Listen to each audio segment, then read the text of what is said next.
Hello students, myself Professor Dinesh Kumar Jain, DJ sir from Kota. My YouTube channel Meditrack Kota. My app Meditrack. ये जो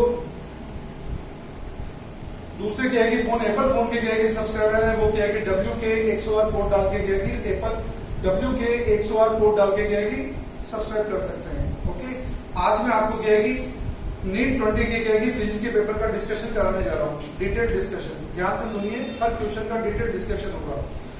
यहाँ पे क्या है कि H2 वाले पार्ट कोड है H2, उसके क्या है कि पेपर का मैं आपको सॉल्यूशन बताने जा रहा हूँ. क्वेश्चन नंबर 136 से फिजिक्स के क्वेश्चन स्टार्ट हुए.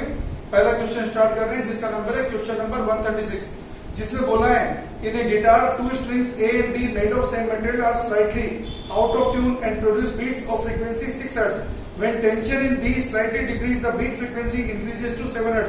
If the frequency of A is 530 Hz, then the original frequency of B will be. तो देखिए आपको क्वेश्चन में क्या बोला है. एक गिटार के अंदर क्या है कि दो स्ट्रिंग्स लगी हुई हैं A and B.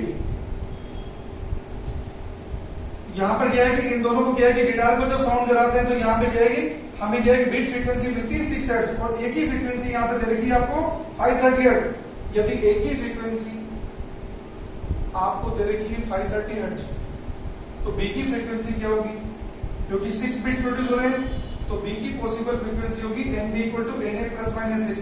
तो इसके अकॉर्डिंग यहाँ पे कितनी हो जाएगी, या तो बी की फ्रीक्वेंसी होगी 536 हर्ट्ज या बी की फ्रीक्वेंसी होगी 524 हर्ट्ज. ओके, अब हमें ये जानना है कि बी की फ्रीक्वेंसी यहाँ पे 536 हर्ट्ज है या 524 हर्ट्ज है. इसके लिए आपको क्या है कि क्वेश्चन में दिया है जब वायर बी में टेंशन थोड़ा कम किया जाता है. आपको मालूम है टेंशन जब कम करते हैं यहाँ फ्रीक्वेंसी का फॉर्मूला क्या होता है, n प्रोपोर्शनल होता है √T. जब टेंशन कम करेंगे तो यहाँ पे इसकी फ्रीक्वेंसी भी कम होगी. अब आपको बोला जब टेंशन कम करते हैं और फिर से क्या है कि गिटार को क्या है कि साउंड कराते हैं तो बीट फ्रीक्वेंसी इंक्रीज हो जाती है 7 हर्ट्ज. अब बीट फ्रीक्वेंसी क्या है कि इंक्रीज हो जाती है 7 हर्ट्ज. ये इंपॉर्टेंट टर्म है, ध्यान से सुनिए. टेंशन डिक्रीज किया है और बीट फ्रीक्वेंसी इंक्रीज हुई है. टेंशन डिक्रीज करने से फ्रीक्वेंसी डिक्रीज होनी चाहिए. अब आप देखिए यदि फ्रीक्वेंसी 536 होती, अगर बी की ओरिजिनल फ्रीक्वेंसी 536 होती तो यहाँ पे क्या है कि टेंशन कम करने से फ्रीक्वेंसी डिक्रीज होती. तो फ्रीक्वेंसी डिक्रीज हो गई, यदि ये 535 आती तो बीट फ्रीक्वेंसी कितनी होती. अगर ये 536 से डिक्रीज होके 535 आती, 535 आती तो बीट फ्रीक्वेंसी कितनी आती, 5 हर्ट्ज होती ना, 5 आती ना बीट फ्रीक्वेंसी. जबकि आपको तो क्या है कि नंबर ऑफ बीट्स कितने आ रहे हैं 7. इसका मतलब ये 536 नहीं हो सकती. इसका मतलब ये कितनी होगी 524. क्यों होगी 524, जब आपने क्या है कि टेंशन डिक्रीज किया तो बी की फ्रीक्वेंसी डिक्रीज होगी और बी की फ्रीक्वेंसी डिक्रीज होके 524 से क्या है कि डिक्रीज होके जब ये 523 हर्ट्ज हो जाएगी तो नंबर ऑफ बिट्स कितने आ जाएंगे यहाँ पे 7 हर्ट्ज. तो क्या है कि यहाँ पर एक ही यहाँ पर बी की ओरिजिनल फ्रीक्वेंसी कितनी रही होगी, बी की ओरिजिनल फ्रीक्वेंसी रही होगी 524 hertz. Okay, this is the solution for question number 136. Okay, अब आपको क्या है कि बात बता रहे हैं क्वेश्चन नंबर 137 के सॉल्यूशन के बारे में. आपको क्या है कि क्वेश्चन इस तरीके से the capacitance of a parallel plate capacitor with air as medium is 6 microfarad with the introduction of a dielectric medium the capacitance become 30 microfarad. The permittivity of the medium is, आपको question में epsilon 0 की value दे रखी है 8.85 × 10⁻12 coulomb square upon newton metre square. तो देखिए dear student, आपको मालूम है पैरेलल प्लेट कैपेसिटर जो होता है उसका कैपेसिटेंस का फॉर्मूला होता है एप्सिलॉन 0 A/D. ये हमारा पैरेलल प्लेट कैपेसिटर के कैपेसिटेंस का फॉर्मूला है, जिसमें D प्लेट का सेपरेशन है, A यहाँ पे किसी एक प्लेट के एक साइड का सरफेस एरिया है और ये हमारा एयर का फॉर्मूला है. अब यदि क्या है कि कैपेसिटर की क्या है कि प्लेट के बीच में मीडियम डालते हैं जिसका डाइलेक्ट्रिक कांस्टेंट एप्सिलॉन r हो, तो मीडियम की प्रेजेंस में कैपेसिटेंस हो जाएगा एप्सिलॉन 0 एप्सिलॉन r A/D. इस एप्सिलॉन 0 एप्सिलॉन r को हम लिखते हैं एप्सिलॉन A/D. एप्सिलॉन को क्या बोलते हैं, परमिटिविटी ऑफ द मीडियम. आपको क्या दिया है, शुरू में क्या है कि यहाँ पे कैपेसिटेंस कितना दिया था, एयर में 6 माइक्रोफैरड.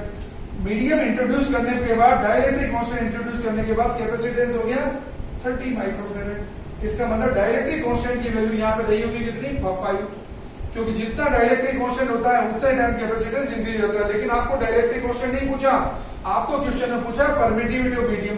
तो आपके पास एप्सिलॉन r की वैल्यू तो आ गई 5 और परमिटिविटी ऑफ मीडियम एप्सिलॉन कितना हो जाएगा, एप्सिलॉन 0 एप्सिलॉन r. और एप्सिलॉन 0 की वैल्यू क्वेश्चन में गिवन है 8.85 × 10⁻12. तो 8.85 × 10⁻12 इंटू आप करिए 5 इसे आप सोल्व करेंगे तो आपको आंसर मिलेगा 44.25 इंटू 10 पावर माइनस 12, जिसको सोल्व करेंगे तो आंसर मिलेगा आपको 0.44 into 10 power minus 10 coulomb square upon newton upon metre square. Okay, ये आपको आंसर मिलेगा। इसके अकॉर्डिंग हमारा आंसर का ऑप्शन बनता है यहाँ पे 4। बात करते हैं क्वेश्चन नंबर 138 के बारे में। आपको बोला है phase difference between displacement and acceleration of particle in simple harmonic motion. Option देखें 0 pi radian, 3 pi by 2 radian, pi by 2 radian. देखो यदि यह है कि अपन मेन पोजीशन से स्टार्ट करें तो हमारे पास डिस्प्लेसमेंट की इक्वेशन होती है x equal to a sin omega t।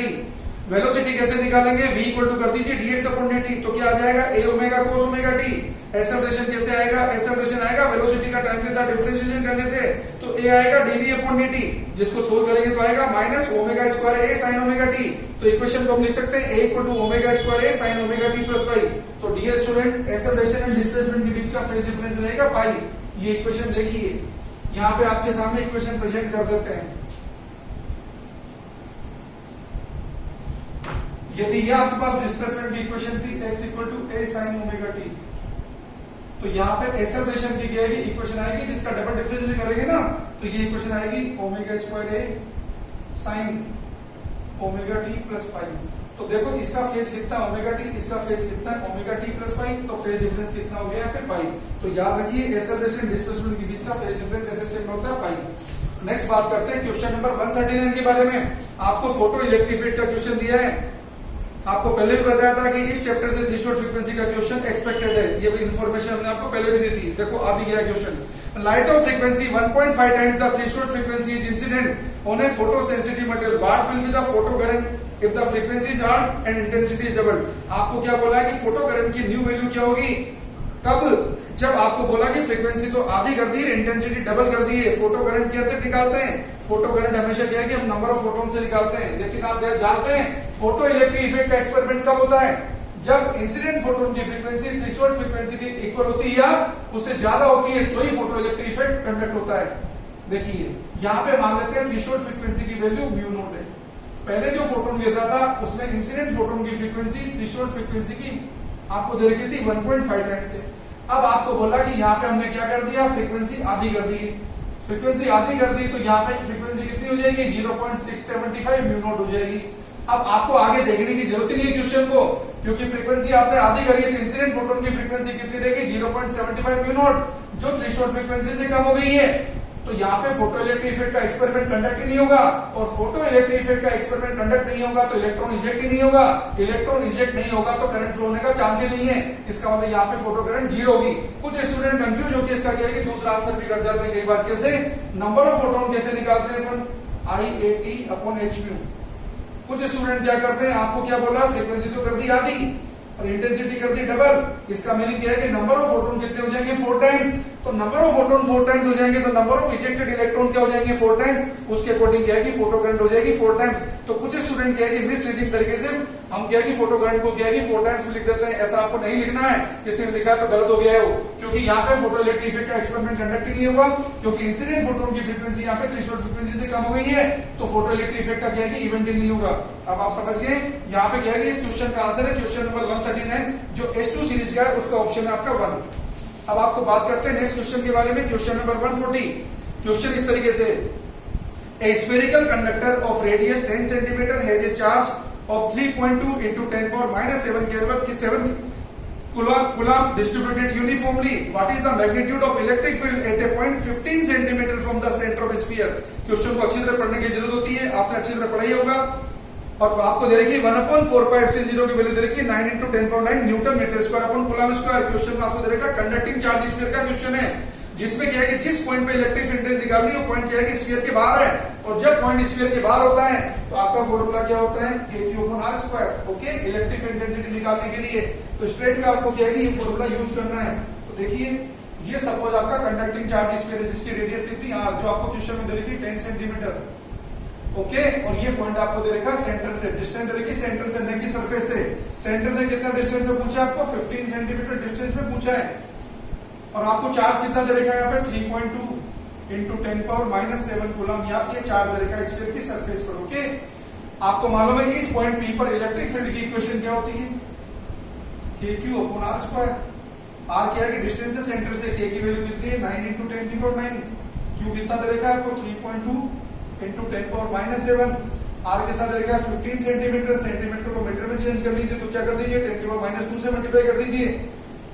इसे अगर आप सोल्व करेंगे तो आएगा, देखो ये तो 3.2 ये हो जाएगा 225 इंटू 10 की पावर -4, तो आप जब सोल्व करेंगे तो ये वैल्यू आएगी आपको 0.128 इंटू 10 पावर 6, जिससे फर्दर सिंप्लीफाई करेंगे तो आंसर आएगा 1.28 इंटू 10 की पावर 5 न्यूटन अपॉन कूलम या वोल्ट अपॉन मीटर। तो आपका ऑप्शन बन गया 3। ओके, ये क्वेश्चन नंबर 140 का आंसर है।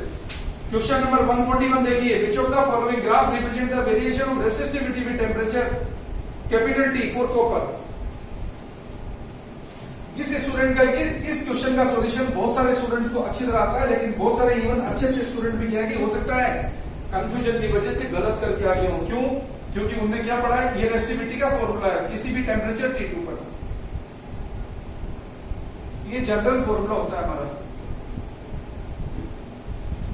इसके अकॉर्डिंग देखें तो ये y equal to mf plus c को सेटिस्फाई करता है। तो स्टूडेंट सोचते हैं कि ग्राफ स्ट्रेट लाइन होगा, लेकिन डियर स्टूडेंट क्या है कि जब हमारा टेम्परेचर क्या है कि बहुत कम होता है, 0 डिग्री सेंटीग्रेड से कम होता है, तो रेसिस्टिविटी क्या है कि इंप्योरिटी की वजह से क्या है, इंप्योरिटी की वजह से क्या है कि रेसिस्टिविटी के अंदर क्या है, इसमें क्या है कि इम्परफेक्शन की वजह से क्या है कि यहाँ पे ग्राफ लीनियर नहीं रह पाता है। मैंने आपको देखो क्या है कि बात बता रहा हूं, the resistivity of ideal conductor is 0 and it increases with rise in temperature of metals that is copper, aluminium, silver, platinum and decreases in non-metals that is graphite but never reaches 0 due to crystal imperfections and impurities. Okay, and at temperature much lower than 0 degree centigrade, ये बात बड़ी important है, at temperature much lower than 0 degree centigrade the graph deviates considerably from a straight line। तो ये बात देखो, इसको अगर आप देखोगे तो इसके अकॉर्डिंग ग्राफ बनेगा स्ट्रेट लाइन। तो मैक्सिमम बच्चे क्या है कि इसी के अकॉर्डिंग क्या है कि इस ग्राफ को बना के आगे होंगे, लेकिन क्या है कि आपको क्या है कि ग्राफ किसके बीच में दिया है,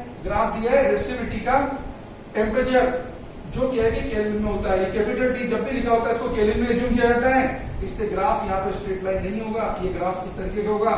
ये क्वेश्चन क्या है कि हो सकता है बोनस भी हो जाए, ये ध्यान रखना। क्यों?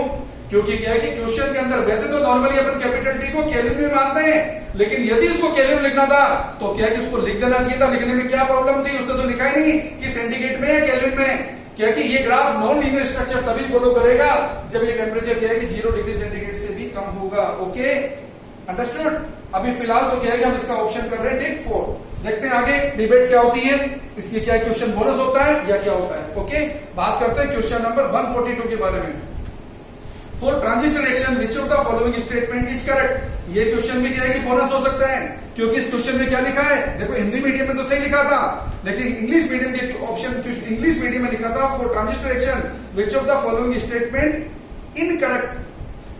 इच करेक्ट में आई एस की जगह उसमें लिखा था इन, तो क्या है कि देखो इनकरेक्ट के अकॉर्डिंग तो क्या है कि यहाँ पे ऑप्शन नहीं मिलेंगे फिर, क्योंकि ऑप्शन एक से ज्यादा हो जाएंगे। हमारा तो क्या है कि सिंगल चॉइस वाला पेपर है, यहाँ पे ऑप्शन एक से ज्यादा हो जाएंगे, तो ये क्वेश्चन हो सकता है कि क्या है कि आगे सुप्रीम कोर्ट में जाए, बोनस भी हो जाए। लेकिन फिलहाल तो हम क्या है कि हिंदी मीडियम के अकॉर्डिंग इसे मान लें कि हमें यहाँ पे क्या पूछ रहा है, for transistor reaction which of the following statement is correct. Correct statement क्या होगा, देखो आपको दिया है कि base region must be very thin and lightly doped. Base emitter and collector region should have same doping concentrations. Third option दिया है base emitter and collector region should have same size, and fourth option दिया है base emitter junctions as well as the collector junctions are forward biased। तो dear student यहाँ पे क्या है कि सेकंड ऑप्शन हो नहीं सकता, क्योंकि यहाँ पे अपन क्या है कि डोपिंग कहाँ पे करते हैं, एमिटर जंक्शन में सबसे ज्यादा डोपिंग करते हैं, कलेक्टर जंक्शन में उससे कम डोपिंग, और बेस रीजन तो क्या है कि लाइटली डोप्ड होता है। सबसे ज्यादा सरफेस एरिया क्या है कि हमारे ट्रांजिस्टर में क्या होता है, सबसे ज्यादा सरफेस एरिया कलेक्टर का होता है, उससे कम होता है एमिटर का, और बेस तो क्या है कि हमारा लाइटली होता है। और अपन क्या है कि यहाँ पे क्या है कि एक्टिव मोड में ट्रांजिस्टर रखते हैं तो एमिटर जंक्शन को देते हैं फॉरवर्ड बायसिंग, कलेक्टर जंक्शन को देते हैं रिवर्स बायसिंग। तो यहाँ पे क्या है कि करेक्ट आंसर करने के लिए केवल एक ही ऑप्शन हमारा सूट कर रहा है, तो base region must be very thin and lightly doped. तो यहाँ पे क्या है कि देखो मैंने बताया अगर अपन हिंदी मीडियम के अकॉर्डिंग चलते हैं तो हमारा ऑप्शन 1 करेक्ट हो जाएगा, और अगर इनकरेक्ट के अकॉर्डिंग चलते तो सारा काम गड़बड़ हो जाएगा, फिर इस क्वेश्चन को बोनस करना पड़ेगा। देखते हैं लैंग्वेज क्या है कि डिबेट के अकॉर्डिंग चलती है या क्या है कि हिंदी मीडियम क्या है कि हिंदुस्तान है, हिंदी मीडियम चलना चाहिए। देखते हैं क्या होता है आगे। ओके, बात करते हैं क्वेश्चन नंबर 143 के बारे में।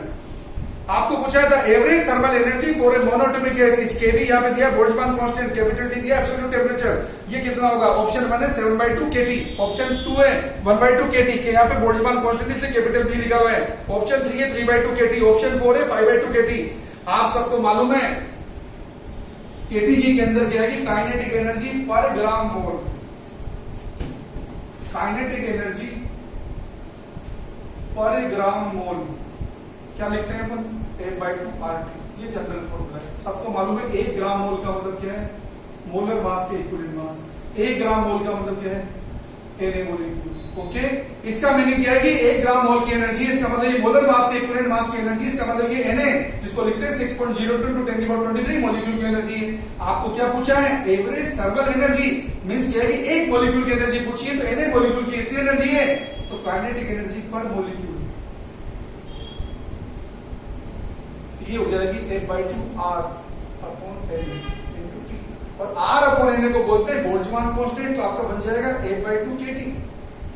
अब क्योंकि पूछा मोनोटोमिक गैस के लिए, मोनोटोमिक गैस के लिए तो क्या है कि एवरेज थर्मल एनर्जी पूछे चाहे एवरेज ट्रांसलेशनल काइनेटिक एनर्जी पूछे, कोई फर्क नहीं पड़ेगा, क्योंकि मोनोटोमिक गैस में तो डिग्री ऑफ फ्रीडम 3 होती है और टोटल भी 3 होती है, ट्रांसलेशन भी 3 होती है, कोई रोटेशन नहीं है, कोई वाइब्रेशन नहीं है, तो आपका तो यहाँ पे अनडिस्प्यूटेड आंसर है 3/2 kT। ओके, तो बिंदास, इसमें तो क्या है कि मुझे लगता है आप सब लोगों का सही गया होगा। क्वेश्चन नंबर बात करते हैं, तो हाँ, इसका क्या है कि ऑप्शन था आपका कौन सा? Option number 3। हम बात कर रहे हैं सारी S2 सीरीज के बारे में। क्वेश्चन नंबर 144 के बारे में, in a certain region of space with volume 0.2 cubic meter the electric potential is found to be 5 volt throughout, the magnitude of electric field in this region is, option दिए 5 newton upon coulomb, second option 0, third option 0.5 newton upon coulomb, fourth option 1 newton upon coulomb. सबको मालूम है electric field intensity का क्या है, potential के साथ क्या रिलेशन है? Electric field intensity negative potential gradient के इक्वल होता है, सबको मालूम है बात। और आपको क्या दिया है यहाँ पे, क्या है कि इस रीजन के अंदर, रीजन कौन सा? 0.2 क्यूबिक मीटर वाले रीजन के अंदर potential throughout the region constant है, और जब पोटेंशियल कांस्टेंट होगा तो इलेक्ट्रिक फील्ड को तो कांस्टेंट होना ही पड़ेगा। पोटेंशियल जब यहाँ पे क्या है कि कांस्टेंट है, तो इलेक्ट्रिक फील्ड को 0 ही होना पड़ेगा, तो इलेक्ट्रिक फील्ड यहाँ पे क्या होगा? 0। ओके, तो यहाँ पे हमारा आंसर होगा सेकेंड। बात करते हैं क्वेश्चन नंबर 145 के बारे में। देखो, सरफेस टेंशन का क्वेश्चन दिया है, कैपिलरी का बड़ा मस्त क्वेश्चन है, जूलियस लॉ पे क्वेश्चन है, जूलियस लॉ पे क्वेश्चन एक्सपेक्टेड था इस साल, क्योंकि क्या है कि सरफेस टेंशन का क्या है कि क्वेश्चन आने के चांसेस पूरे थे बेटर वेव से, प्रॉपर्टी जो मैटर से। देखो, a capillary tube of radius small r is immersed in water and water rises in it to a height, capillary tube कैसी होती है? सिलिंड्रिकल होती है, in it to a height small h, the mass of the water in the capillary is 5 gram. Another capillary tube of radius 2r is immersed in water. The mass of the water that will rise in this tube.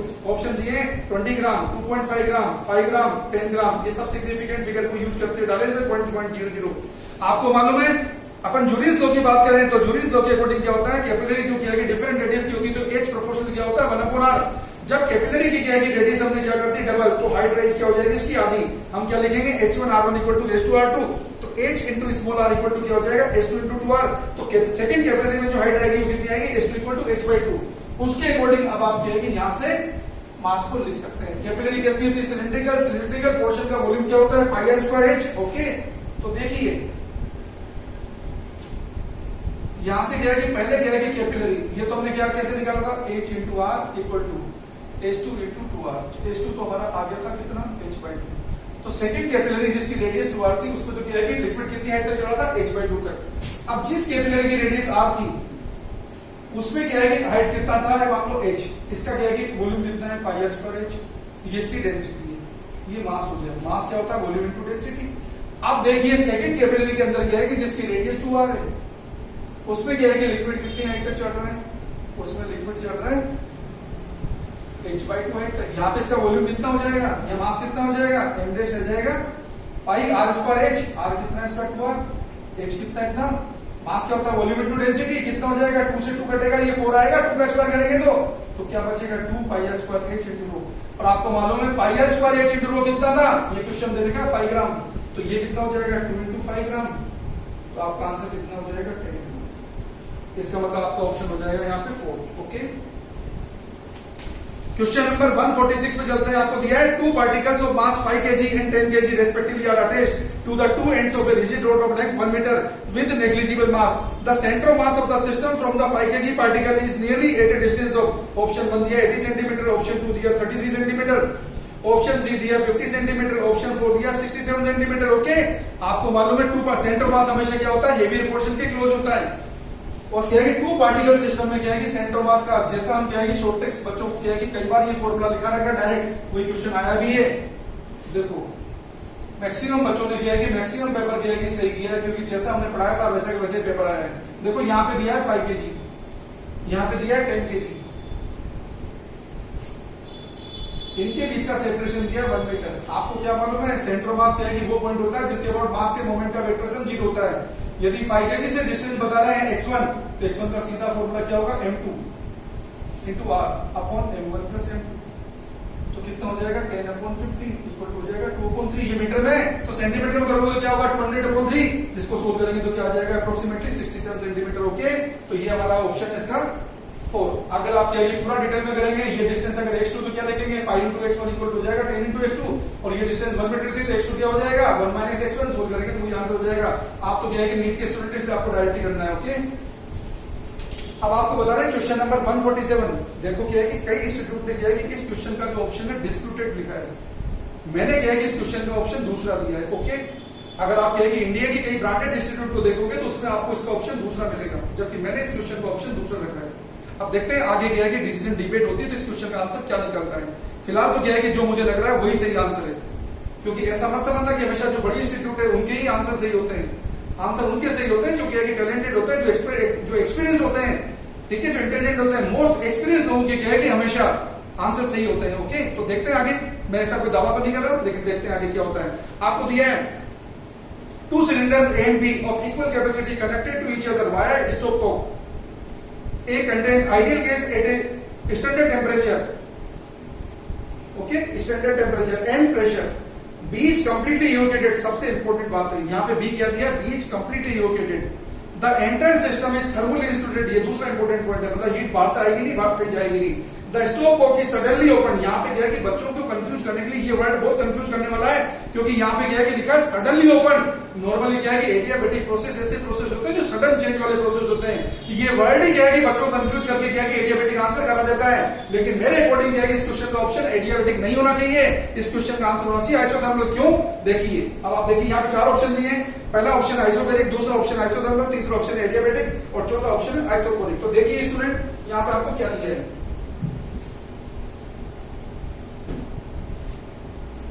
ये आपको क्या है कि ए और B. ए में तो gas भरी है, स्टॉप कोक लगा हुआ है यहाँ पे, ए में गैस भरी है, बी में क्या है वैक्यूम में। और ये पूरा सिस्टम क्या है कि यहाँ पे इंसुलेटेड है। ओके, बाहर से कोई हीट आएगी नहीं, न तो बाहर से कोई हीट आएगी, न अंदर से कोई हीट बाहर जाएगी, मतलब डेल्टा क्यू यहाँ पे 0 रहेगा। तो देखिए हम ये भी थर्मोडायनेमिक्स की क्या है फर्स्ट इक्वेशन लगाए, तो डेल्टा क्यू क्या होता है du प्लस डेल्टा w। आपको क्या मालूम है, यहाँ पे डेल्टा क्यू 0 रहेगा। अब दूसरी इंपॉर्टेंट बात क्या होगी, क्योंकि यहाँ पे वैक्यूम है, जैसे ही स्टोव को खोलोगे तो यहाँ से क्या होगी, गैस सडनली रश करेगी, क्योंकि इसे ओपन, लेकिन इस गैस को क्या है कि स्प्रेड होने के लिए कोई रेजिस्टेंस तो है नहीं ना, क्योंकि ये तो वैक्यूम है। और वैक्यूम में तो क्या है कि डेल्टा डब्ल्यू वर्क डन तो होगा ही नहीं, क्योंकि तो फ्री एक्सपांशन का केस होगा। यदि ये फ्री एक्सपांशन का केस होगा तो वर्क डन बाय गैस क्या रहेगा 0। तो यहाँ पे क्या है कि ये 0, ये 0, इसका मीनिंग आपने क्या देखा, du 0 हो गया। और du 0 कब होता है, जब u कांस्टेंट होता है। और u क्या होता है, u होता है a/2RT। इसका मीनिंग क्या हो गया, यदि u कांस्टेंट है इसका मतलब क्या है कि सिस्टम में टेम्परेचर कांस्टेंट है, क्योंकि आइडियल गैस की इंटर एनर्जी सिर्फ किस पे डिपेंड करती है, टेम्परेचर पे। तो यहाँ पे इंटर एनर्जी कांस्टेंट है, इसका मीनिंग टेम्परेचर कांस्टेंट है। और टेम्परेचर कांस्टेंट है तो प्रोसेस कैसा होना चाहिए, आइसोथर्मल। ओके, कई बड़ी बड़ी इंस्टीट्यूट ने इसका आंसर दिया कि एडियाबेटिक दिया है, देखते हैं मेरे अकॉर्डिंग ये आइसोथर्मल होना चाहिए। आगे देखते हैं, बात करते हैं क्वेश्चन नंबर 148 की। तो हमारे अकॉर्डिंग क्या है कि इसका ऑप्शन कौन सा बन रहा है, सेकंड। बात कर रहे हैं क्वेश्चन नंबर 148 की, बड़ा इजी क्वेश्चन है। इस साल आपको क्या है कुछ क्वेश्चन बहुत ही आसान पूछे हैं, लेकिन क्या है कि जब अपन डिफिकल्ट क्वेश्चन सोल्व करते हैं तो कई बार इजी गलत भी हो जाता है। देखो, the energy required to break down one bond of DNA is 10⁻⁻20 joule. This value in electron volt is दिया। ऑप्शन दिए 0.006, सेकंड ऑप्शन दिया 6, थर्ड ऑप्शन दिया 0.6, फोर्थ ऑप्शन दिया 0.06। आपको दिया है यहाँ पे 10⁻⁻20 जूल क्या है कि एनर्जी रिक्वायर्ड है एक बॉन्ड को, डीएनए के एक बॉन्ड को तोड़ने के लिए। आपको सबको मालूम है 1 इलेक्ट्रॉन वोल्ट कितना होता है, 1 इलेक्ट्रॉन वोल्ट होता है 1.6 इंटू 10⁻⁻19 जूल। ओके, अब सिंपल काम करना है। देखो 1 इलेक्ट्रॉन वोल्ट कितना होता है, 1.6 इंटू 10 की पावर माइनस 19 जूल। तो 1 जूल कितना हो गया? अगर जूल को इलेक्ट्रॉन वोल्ट में कन्वर्ट करना चाहते हो तो 1 जूल कितना हो गया? 1 जूल हो गया इतने इलेक्ट्रॉन वोल्ट। अब आपको क्या दिया यहाँ पे? 10 की पावर माइनस 20 जूल को कन्वर्ट करना है। तो 10 की पावर माइनस 20 जूल कितना हो गया? ये 10 की पावर माइनस 20 जूल हो गया इलेक्ट्रॉन वोल्ट। 10 की पावर माइनस 19 से ये कितना रह जाएगा? 10 की पावर माइनस 1। अब 10 की पावर माइनस 1 अपॉन 1.6 करोगे तो ऊपर हो जाएगा 10 की पावर माइनस 2 इंटू 10 अपॉन 1.6। जिसे सोल्व करेंगे अगर आप तो कितना आ जाएगा? 0.0625 आ जाएगा इलेक्ट्रॉन वोल्ट में।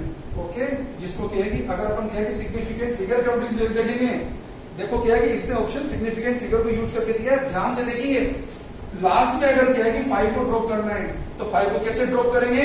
लेकिन 5 को ड्रॉप करने के पहले ये देखना होता है कि उसके जस्ट पहले का नंबर क्या है, इवन नंबर आ रहा है या ओड नंबर आ रहा है।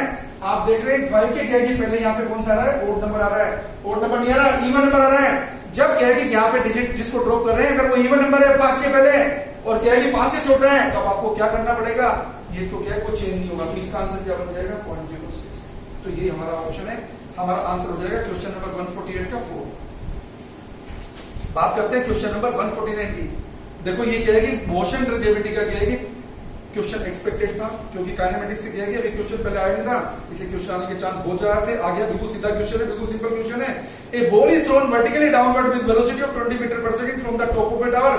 It reaches the ground after some time with a velocity of 80 metre per second. The height of the tower is g देगा 10 metre per second square. Option 1 दिया आपको 300 मीटर, ऑप्शन 2 दिया 360 metre, option 3 दिया 340 metre, option 4 दिया 320 metre. देखो आपको क्या है कि सीधा सीधा क्या है कि v स्क्वायर इक्वल टू क्या है कि u स्क्वायर प्लस 2g लगाना है, क्योंकि ग्रेविटी का वर्क पॉजिटिव होगा और कोई क्या है कि वर्क करने की जरूरत नहीं है। सीधा क्या है कि मोशन ग्रेविटी की इक्वेशन लगा डालनी है। देखो यहां से क्या है कि जिस पार्टिकल को ड्रॉप किया है, ड्रॉप करते टाइम इसकी वेलोसिटी क्या है? u। जब ये क्या है कि ग्राउंड पे हिट कर रहा है तब इसकी वेलोसिटी मान लीजिए v हो जाती है और ये हाइट कितना दे देगा? यहाँ पे अपन ने मान लिया h है और यहाँ पे क्या है कि वेलोसिटी शुरू में कितनी दी थी? 20 मीटर पर सेकंड। जब ये क्या है कि ग्राउंड से आया टकराया, कितनी वेलोसिटी से हिट करा? 80 मीटर पर सेकंड से हिट करा। आपका इक्वेशन क्या है? v square equal to u square plus 2gh। इससे सोल्व करेंगे तो h कितना आ जाएगा? v square minus u square upon 2g। देखो आप चाहे तो v स्क्वायर को 80 का स्क्वायर कर सकते हैं। 80 का स्क्वायर करेंगे तो 6400 आएगा, 20 का स्क्वायर करेंगे तो 400 आएगा, 20 आएगा। ऐसे करेंगे तो क्या है कि सॉल्यूशन लंबा हो जाएगा। इसलिए आप क्या है कि यहाँ भी शॉर्ट ट्रिक लगाइए। शॉर्ट ट्रिक क्या होती है? a square minus b square को क्या है कि मैथमेटिक्स लगाइए, क्या करेंगे? a plus b into a minus b। तो 80 स्क्वायर माइनस 20 स्क्वायर को क्या लिख डालिए? 80 प्लस 20 इंटू 80 माइनस 20। ओके, इससे आपका क्या है? 80 माइनस 20 इंटू 80 प्लस 20। इससे आपका सॉल्यूशन इजी हो जाएगा क्योंकि आपका टाइम कम होता है। 80 प्लस 20 तो कितना हो गया? 100। 80 माइनस 20 कितना हो गया? 60। 60 इंटू 100 अपॉन 20। इसको काट कर दीजिए तो 3 हो गया, तो कितना हो गया? 300 Newton.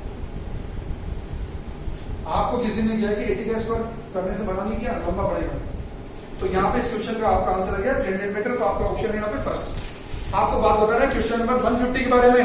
The energy equivalent of 0.5 gram of a substance. Option दे रखे, फर्स्ट ऑप्शन है 0.5 इंटू 10 की पावर 13 जूल, सेकंड ऑप्शन है 4.5 इंटू 10 की पावर 16 जूल, थर्ड ऑप्शन है 4.5 इंटू 10 की power 13 joule and fourth option है 1.5 इंटू 10 की पावर 13 जूल। देखो क्या है, एनर्जी इक्विवेलेंट पूछा है। 0.5 ग्राम को यदि 100% क्या है कि एनर्जी में कन्वर्ट करते हैं तो कितनी एनर्जी रिलीज होगी? ये हमारा कांसेप्ट है आइंस्टीन का मास एनर्जी इक्विवेलेंस से। आइंस्टीन का मास एनर्जी इक्विवेलेंस रिलेशन क्या बोलता है? अगर किसी भी तरीके से अपन m के जी मास को 100% एनर्जी में कन्वर्ट करें तो कितनी एनर्जी रिलीज होगी? mc square. ओके, तो यहाँ भी आपको सीधा सिंपल काम करना है। आपको कितना दिया है? 0.5 ग्राम। बेसिकली क्वेश्चन क्या है समझ लो, आपकी क्या है कि मैथमेटिकल एबिलिटी चेक करने वाला क्वेश्चन है, क्योंकि इसको फॉर्मूले को कोई भी लगा सकता है। 0.5 ग्राम, 1 ग्राम कितना हो गया? 10⁻³ kg। और लाइट की स्पीड कितनी होती है? 3 इंटू 10⁸ मीटर पर सेकंड। ये आपके पास आंसर आ गया जूल में। आपको आंसर जूल में दिया है तो 0.5 इंटू 10⁻³ इंटू हो गया 9 इंटू 10⁻16। तो 9 इंटू 0.5 करेंगे तो कितना आ गया? 4.5 और ये कितना हो गया? 10⁻13 जूल। ये आपका आंसर हो गया। तो यहाँ पे आपका ऑप्शन मैच कर रहा है, ऑप्शन है यहाँ पे 3। ओके, क्वेश्चन नंबर 151 आपको पूछा था solids which have the negative temperature coefficient of resistance R. Alpha की वैल्यू जिनके लिए नेगेटिव होती है उन सॉलिड में आपको आइडेंटिफाई करना है। पहला ऑप्शन दिया आपको इंसुलेटर एंड सेमीकंडक्टर, दूसरा ऑप्शन दिया मेटल्स, तीसरा ऑप्शन दिया आपको इंसुलेटर ओनली, चौथा ऑप्शन दिया सेमीकंडक्टर्स ओनली। याद रखना ये भी कंफ्यूजिंग क्वेश्चन है, क्योंकि बच्चे क्या है कि इंसुलेटर्स के बारे में नॉर्मली पढ़ते नहीं है। याद रखना इंसुलेटर्स के लिए नॉर्मली क्या है कि temperature coefficient of resistance define ही नहीं करते हैं, लेकिन क्या है कि अगर डिफाइन करना पड़ा तो क्या है कि अल्फा की वैल्यू नेगेटिव लेते हैं, बात समझ। और सेमीकंडक्टर के लिए तो सबको मालूम है कि अल्फा नेगेटिव होता है, क्योंकि सेमीकंडक्टर में क्या है कि टेम्परेचर इंक्रीज करते हैं तो क्या है कि रेजिस्टेंस रेजिस्टिविटी डिक्रीज होती है। ओके, तो यहाँ पे हमारा ऑप्शन बन जाएगा फर्स्ट। ओके, बात करते हैं क्वेश्चन नंबर 152 के बारे में। आपको दिया है an electron is accelerated from rest through potential difference of v volt if the de Broglie wavelength of electron is 1.227 into 10 की power -9 nanometre. The potential difference is option दिया आपको, फर्स्ट ऑप्शन 10 की power 4 volt, second option 10 volt, third option 10 की power 2 volt, fourth option 10 power 3 volt. देखो बड़ा easy question है, आपको क्या है कि मालूम है, या जिन स्टूडेंट्स को डायरेक्ट फॉर्मूला मालूम है कि डी ब्रोगली वेवलेंथ इलेक्ट्रॉन की जब निकालते हैं तो हमारा फॉर्मूला क्या होता है, लैम्डा जब एंगस्ट्रॉम लिखते हैं तो फॉर्मूला होता है 12.27 अपॉन √3। और आपको मालूम है 1 एंगस्ट्रॉम कितना होता है 10 पावर -10 मीटर, 1 नैनोमीटर कितना होता है 10 पावर -9 मीटर, और 1 नैनोमीटर कितना होता है 10 एंगस्ट्रॉम। तो लैम्डा जब एंगस्ट्रॉम में होता है तो डी ब्रोगली वेवलेंथ इलेक्ट्रॉन का क्या फॉर्मूला है 12.27 अपॉन √3। ये हमारा फॉर्मूला लैम्डा एंगस्ट्रॉम में। लेकिन आपको क्या दिया, नैनोमीटर में दिया है तो उसको क्या है कि 10 से मल्टीप्लाई कर दीजिए तो आपका क्या है कि आंसर किस में आ जाएगा, कन्वर्ट हो जाएगा लैम्डा किस में, एंगस्ट्रॉम में। ये 10 से मल्टीप्लाई कर दिया, ये एंगस्ट्रॉम में हो गया। हो गया हमारा 12.27 अपॉन √3। यहां से क्या हो गया, देखो 1.227, ये यहां से क्या है कि काटोगे तो 10 बार कट जाएगा, 10 से 10 कट जाएगा तो √3 कितना आ गया, यहां से √3 आ गया 1/10 को -2 कितना आ गया 100, तो v कितना आ गया 10 की पावर 4 वोल्ट। आपने जो पोटेंशियल डिफरेंस दिया इलेक्ट्रॉन को, ये आ गया 10 की पावर 4 वोल्ट, तो आपका ऑप्शन हो गया यहाँ पे फर्स्ट। ओके, बात करते हैं क्वेश्चन नंबर 153 के बारे में। A long solenoid of 50 cm length having 100 turns carries a current of 2.5 ampere. The magnetic field at the center of solenoid is mu naught दिया है। मैग्नेटिक परमिलिटी आपको देगा फ्री स्पेस वैक्यूम की 4 pi into 10 power -7 tesla metre upon ampere. Okay, आपको मालूम है magnetic field क्या है कि सोलेनोइड के सेंटर पे कितना होता है, म्यू नॉट n आई। बड़ा इजी सोल्व करना। सोलेनोइड का सेंटर में मैग्नेटिक फील्ड का फॉर्मूला है म्यू नॉट n आई। n क्या है, number of turns per unit length. Okay, तो number of turns per unit length को आप लिखेंगे तो n को क्या लिख दीजिए, n अपॉन l। अब आपको वैल्यू दे रखी है, सब डाल दीजिए। आपके पास म्यू नॉट की वैल्यू कितनी है 4 पाई into 10 की पावर -7। नंबर ऑफ टर्न्स कितने दे रखी है 100। इसकी लेंथ कितनी दे रखी है आपको 50 सेंटीमीटर, तो 50 into 10 की पावर -2 कर दीजिए, मीटर में चेंज हो जाएगा। करंट कितनी दे रखी है आपको 2.5 एम्पियर। इसे सोल्व करेंगे ना अगर आप, तो आपका आंसर आ जाएगा 6.28 into 10 की पावर -4 टेस्ला। तो आपका क्या है कि यहाँ पे आंसर बनेगा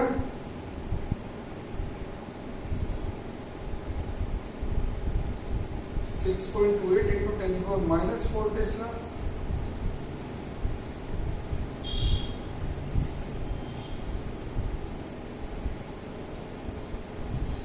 यहाँ पे आपका ऑप्शन बनेगा सेकंड, लेकिन मैंने इसमें दिया कि ऑप्शन में गलत लिख दिया है, वापस इसको रेक्टिफाई कर दूं। ऑप्शन आपका बन रहा है यहाँ पे 6.28 into 10 की पावर -4 टेस्ला, ऑप्शन 2 है। ओके, मैंने जो आपको ऑप्शन बोले हैं उसमें सेकंड ऑप्शन बोला था 6.28 into